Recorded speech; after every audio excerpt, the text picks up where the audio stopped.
Welcome to Equip Bible Studies. I used to say daily Bible studies, but from now on, I'll only be able to do about 3 a week. Wah wah.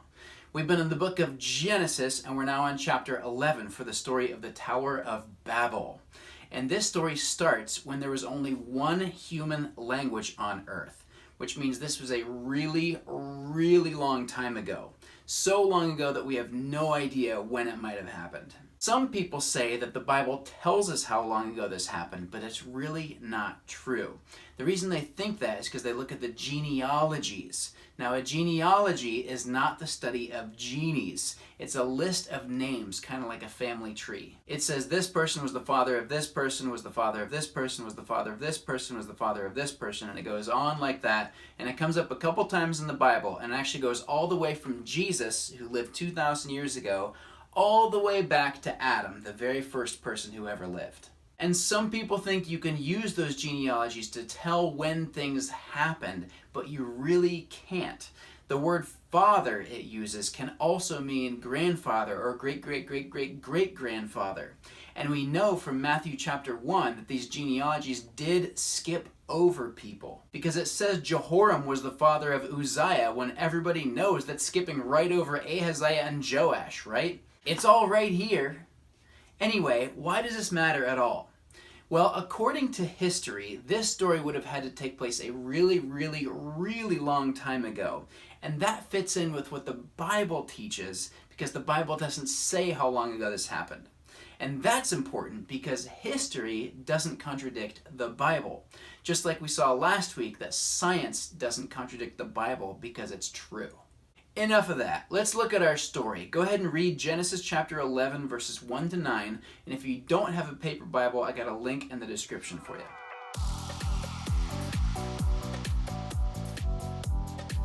So God did something to confuse their language. It was like this group of people over here, all of a sudden they could only understand each other, and they couldn't understand these guys over here or these guys over here, and so everyone kind of scattered and separated because of that.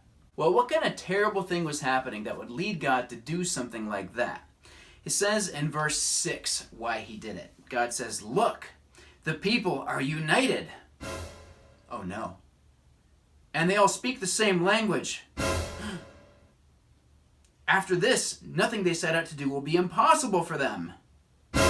Wait a second. They were united, so now nothing will be impossible for them? What's wrong with that? Isn't that a good thing? The answer is no. It's not a good thing that now nothing will be impossible for them. Here's why. Think about how different these two statements sound. Nothing is impossible for me.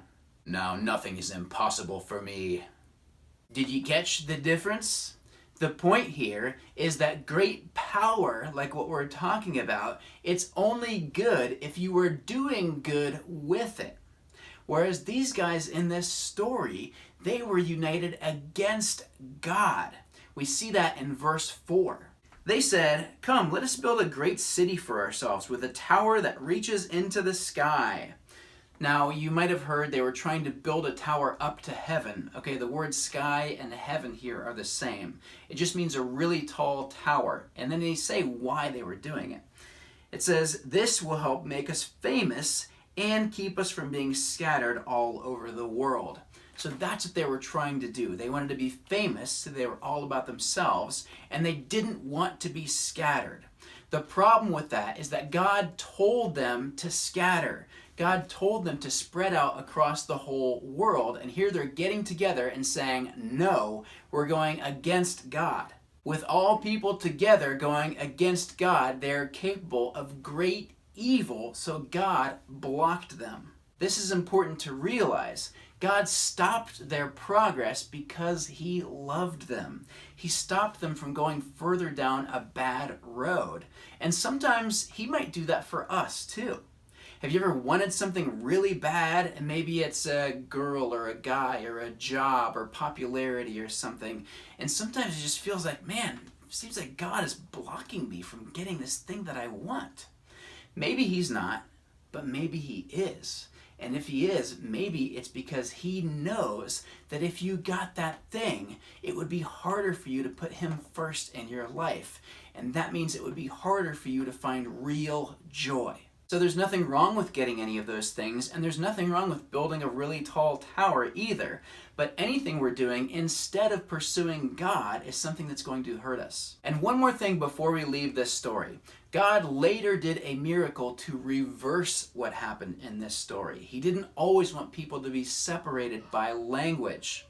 Much later in the Bible, Jesus came and he died for our sins, and he raised from the dead. And that means we can come to know him. We can be saved if we believe in that message and put our trust in him. But to believe that message, we need to hear that message. And God did something really cool in Acts chapter 2. He did a miracle that allowed people from all sorts of different languages to hear and understand that message of Jesus. And ever since then, the message of Jesus has been crossing language barriers, so more and more people from around the world can hear it and become part of God's one big group of people. And this will keep going until one of the last scenes in human history from Revelation 7 says, "There's a vast crowd, too great to count, from every nation and tribe and people and language. And they were shouting with a great roar, 'Salvation comes from our God.'" See, that's what God is after, people being united for good. Next time, we will meet Abraham. Until then, be strong in grace.